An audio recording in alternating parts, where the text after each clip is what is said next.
Failed drug tests? Shots below the belt? Next thing you know, Conor McGregor will be signing for Leicester City. What's up guys, JNO here, and welcome to JNO United. Please like and subscribe if you enjoy the content, and remember, it's all about the game. What's up guys, JNO here, and welcome today to the Gameweek 36 preview. This is the third last FPL preview of the 2015-2016 season, and we're going into the game week with some major news. Vardy is suspended, Dele Alli is suspended, Sacco could be suspended for a long time, so don't plan to put him in to your teams next season.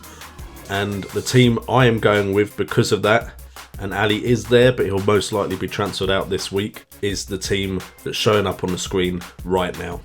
But before I get into the team, make sure to smash that like button. Let's get over 10 likes like we usually do with this series. Subscribe if you're new, and let's get into the team. Right, so we're starting with Mignolet in goal, coming up against Swansea, who have nothing to play for. I feel that's a safer bet than playing Fraser Forster, who's coming up against... Oh, something in my eye.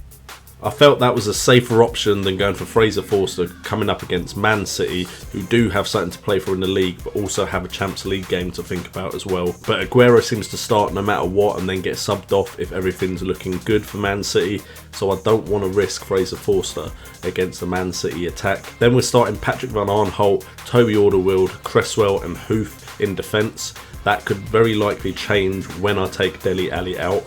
Looking at a West Ham player because of their double game week and game week 37. Then we have Mahrez, Sanchez, who's got the captain's armband, Sigurdsson and Özil, with then Kane and Aguero as the two attacking players. Yes, some of those players have hard fixtures. Sigurdsson against Liverpool, Harry Kane against Chelsea, and Aguero against Southampton. None of them are easy games. As Mahrez against Man U as well. But we do have the two Arsenal players with easy fixtures. May look at getting Bellerin in as well as they try to grab third place and have what is a better season for them, despite the fact that at one point they were probably favourites to win the league. Now, it's not a team I'm over the moon with. I mean, some of those players I'm happy to have in there with the games they're coming up against. Arsenal players just have an easy last couple of games, but you never know what's going to happen at the end of the season. I'm never confident when it comes to the final games of the season anyway, so hopefully this team will keep my ranking around the same or improve it. But ideally I would like to make some changes, and the only thing stopping me is the point hits, because I've seen people take point hits and then have a bad game week, and then the point hits have just exasperated how bad their game week has been. If we have a look at the fixtures, we have Everton versus Bournemouth. I'm worried I don't have Lukaku. Now, I watched him against Man United in the FA Cup, and yes, he had a lot of chances, but to be honest, he looked pretty poor. His touch was pretty bad, and he should have put some chances away and just couldn't. But it is against Bournemouth, who have been letting the goals in recently. Newcastle come up against Palace. Palace have an eye on the FA Cup final, so Newcastle should get 3 points here, especially if they have any hope of staying up. Sunderland are going to Stoke. Same thing, Sunderland should get some points here. Patrick Van Aanholt is an easy choice for me as a Sunderland player, but I can't really see any other standout players apart from maybe Jermaine Defoe. But we will get on to Newcastle and Sunderland at the end of this episode. Watford versus Aston Villa.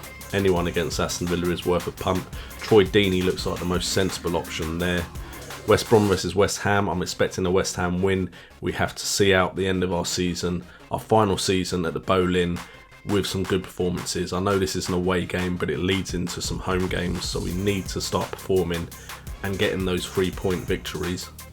Arsenal should walk all over Norwich, pretty much, in my eyes, cementing the fact that they're going to be relegated, because I think Newcastle and Sunderland will both pick up points.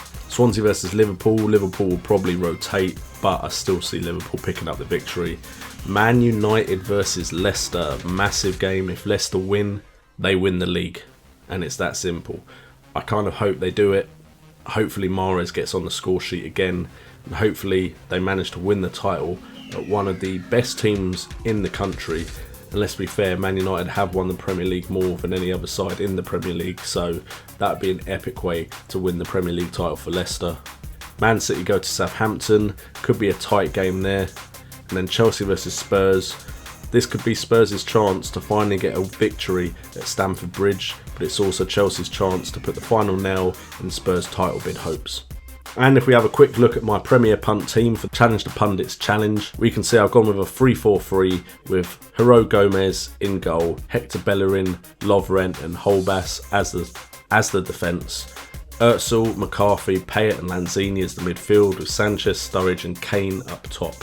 Hopefully I can win some money because I've done pretty poorly recently.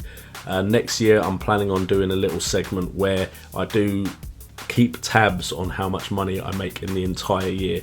So maybe start with £10 and see if I can finish the year with more than that. Remember, if you want to join the Premier Punt Challenge the Pundits Challenge or any other Premier Punt challenge, you can do single games, you can do game week challenges, you can do all sorts. Make sure to click the link down in the description below and join the fun, see if you can beat me, which shouldn't be too hard at the moment, to be honest. And finally, we're going to have a quick look at the stats of the bottom three fighting to stay safe in the Premier League. I'm not looking at Villa because they're down, and anyone above Newcastle, Sunderland, Norwich are probably safe. I don't know if they're mathematically safe, I've not actually looked, but I know Newcastle, Sunderland and Norwich are the ones that really have something to fight for. So I'm looking at bringing in some Newcastle, Sunderland and Norwich players, and these are the stats I'll be using to make those decisions.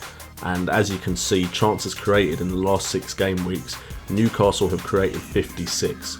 Sunderland have created 50, with Norwich lagging behind on 44. If we look at goals, Newcastle are also leading the way with goals. They've scored 10, but Norwich and Sunderland have only scored 4 each. However, attempts wise, Sunderland have had one more attempt than Newcastle, with 71 attempts to Newcastle's 70, Norwich only getting 57, so it's not looking like Norwich are really a good choice for attacking players going into the final game weeks of the season. Looking at attempts on target, Newcastle lead the way again with 30 attempts on target, Sunderland with 17 and Norwich with 16. But if we look at defence, we can see that Sunderland may be a great option for defence, making Patrick van Aanholt's case for being in your teams even stronger, seeing he has an attacking threat. Sunderland have conceded only 3 goals in the last 6 game weeks, whereas Norwich have conceded 6 and Newcastle have conceded 11. Clean sheet wise, Sunderland have the most with 3 clean sheets, Norwich with 2 and Newcastle with 1 in the last 6 game weeks.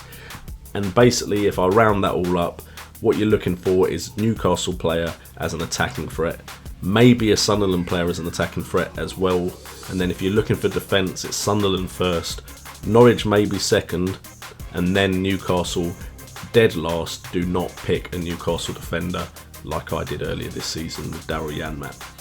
Anyway guys, thank you so much for tuning in. Remember to smash that thumbs up button, subscribe if you're new. I've been JNO, you've been awesome, and remember, it's all about the game.